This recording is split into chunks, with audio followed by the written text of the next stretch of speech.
Okay, so today I'm gonna replace the clutch master cylinder in my 2010 Tacoma. Um, what I'm finding is that the clutch pedal on cold days it basically goes to the floor, and it seems to be like temperature dependent. So, oops. So, like right now the truck is cold. It's about, I would say 5 degrees outside, 10 degrees maybe. And this thing is going like that. And there's an adjustment rod in there and it's fully maxed out and I'm still getting this play.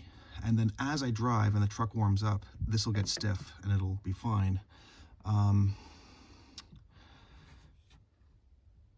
And it's just getting worse. And this morning I went to start it and the pedal went down much further and almost didn't come back up. Like it did come back up, but it almost didn't. So I think that clutch master cylinder is going.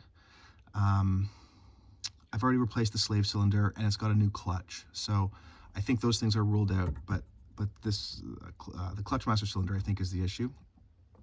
Now, looking at it, I don't think it's original Toyota. I don't know if we can see that. Because it's got, so that's it there. And see, it's got that yellow paint on it. And if you look, like, I mean, you can't see it, but if you look way up there, there's again like some kind of yellow paint mark on the body of it. So I don't think it's original. It's also plastic. So you can see that there's play here. So as I push that pedal, it's like this end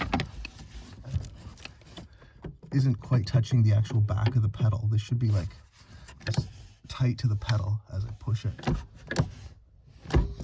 So anyway, I think it's got to come out. I've got the new part is this Aisin part, master clutch cylinder. And it's got, whatever, 2 connections. It shouldn't be that hard. It's got 2 bolts that go through it and 2 connections. This looks like the pressure line, and this looks like just fluid coming in from the reservoir. So this is also like nice sturdy metal. So I think it'll be good. And then the part number is that, and I love how it actually says Land Cruiser. Sick. Anyway, so that's going in today. There's 2 ways to do this. I've seen people do it like by just crawling under the, just removing it from down here and swapping it out from under the dash. And then I've seen other people take the whole assembly out.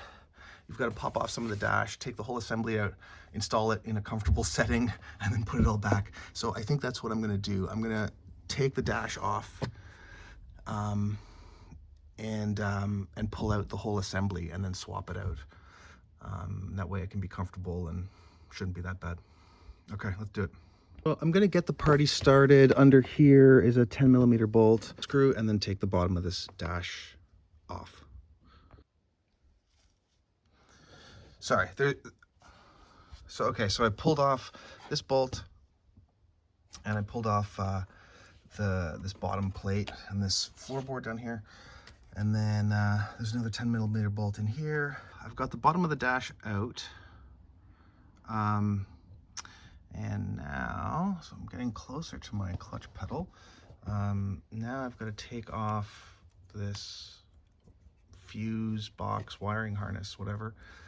There's 3 bolts, like there's one there, and then there's one here, and then there's one over here. It looks like they're 10mm, so I'm just gonna loosen those off and then just try and, I think, just pull this aside so that I can get access to the clutch pedal that's behind it. It doesn't look that bad. It looks bad, but it's not gonna be that bad, I hope.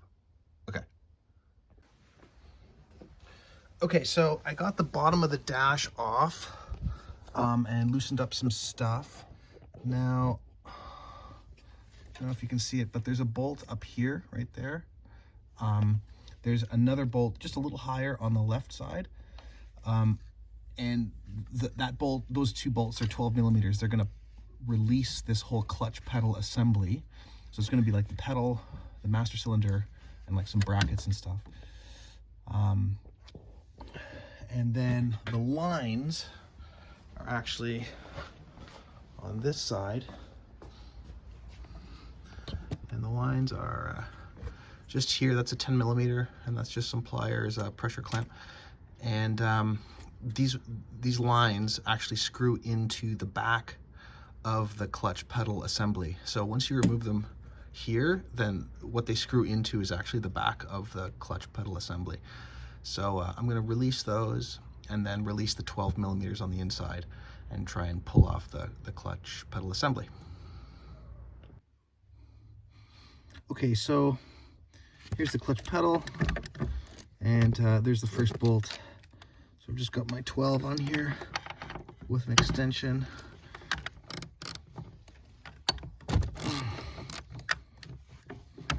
I've got these lines disconnected. I actually drained this reservoir. I just drained it into an old can of dog food because it's kind of dirty inside, so I'll probably just clean it out when I put new fluid in. The hard line is disconnected. On the other side, there were two 12 millimeter bolts. You can see one's there and one's further up. So they're off. And what I'm realizing now is that there is a bracket way up here, basically behind, you can't even see it, I don't think. You can just see it. Oop. What am I doing? You can just see it in there, straight ahead. But this is basically behind the gauge cluster. So I think I'm gonna have to take this gauge cluster out to access that part. Other than that, it's totally loose, like it wants to come out, but I think there's that one bolt deep in there, basically behind the gauge cluster, that needs to come out in order for me to get this pedal assembly out. So that's what I'm gonna do. So out comes the cluster.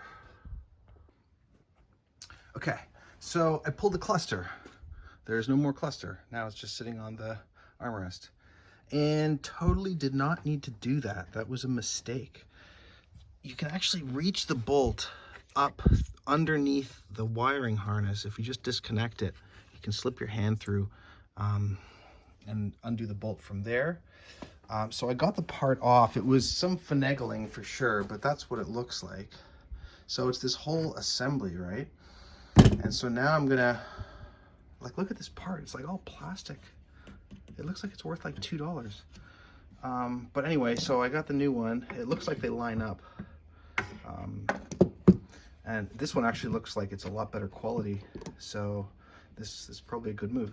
So I'm going to disconnect these two bolts and this hard line, and this guy should come close to popping off.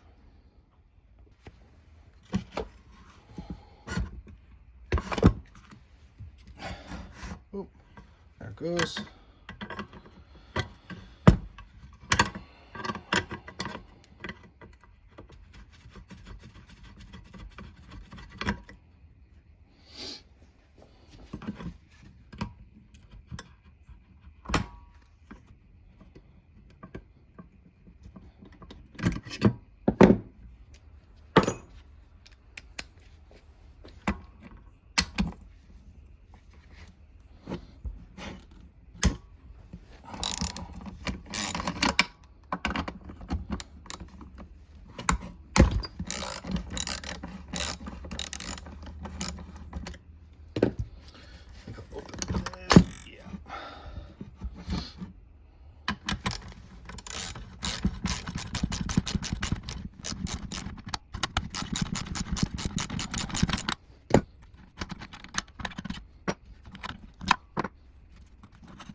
There it is.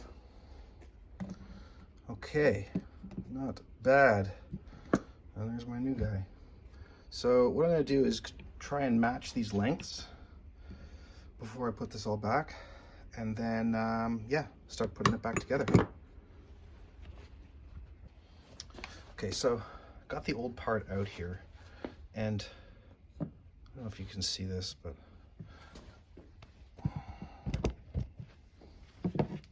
so the old part, look at how much play there is. before it actually starts pumping. Like, yeah, so this thing's done. Plus it's plastic, and this new one is metal. That's cool. Metal is so metal. So I got this all bolted up. Hard line on.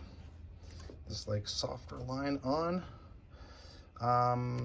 Yeah, I greased this little point where the little push rod meets this pedal. And so honestly, this was like very quick. Once you have this assembly out, it's a very quick thing.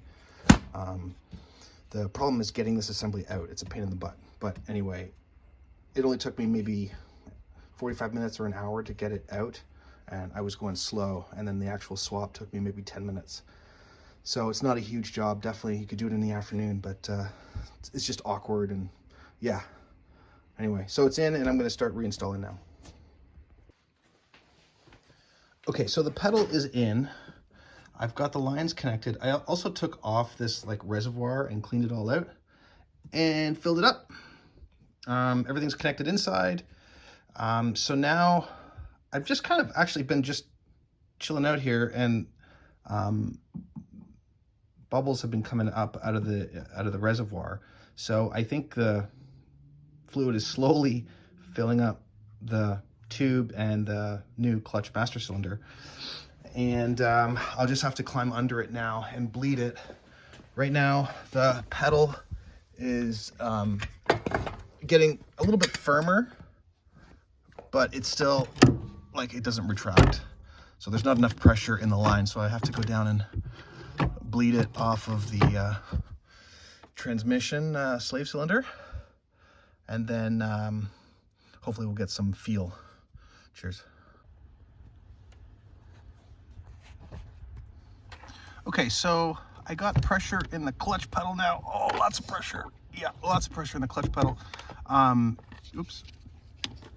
So I just had to, what I did is just pumped it a bunch of times, and like a lot of times, like 40 times, and then had somebody hold the pedal down while I drained the, opened up the valve on the slave cylinder on the transmission. And I just whatever fluid comes out. We did that a few times, basically like bleeding brakes, but it's a clutch.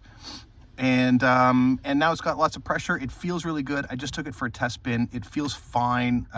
It feels better than fine. It feels great. So it definitely worth doing this little operation. And then in here, the clutch reservoir, the fluid reservoir. I've been checking level and stuff. It's not leaking or anything. Fluid is still nice and clean. And what I did is I bled the slave cylinder enough times until I saw nice clean fluid coming out of it. The fluid in this was pretty old, so I would suggest just bleed it a bunch of times until you start to see the new fluid come out, and that way you know it's all new fluid in the whole system. But anyway, the whole thing works. It runs really good. It definitely needed to be done. And yeah, another one, another feather in my hat. Cheers.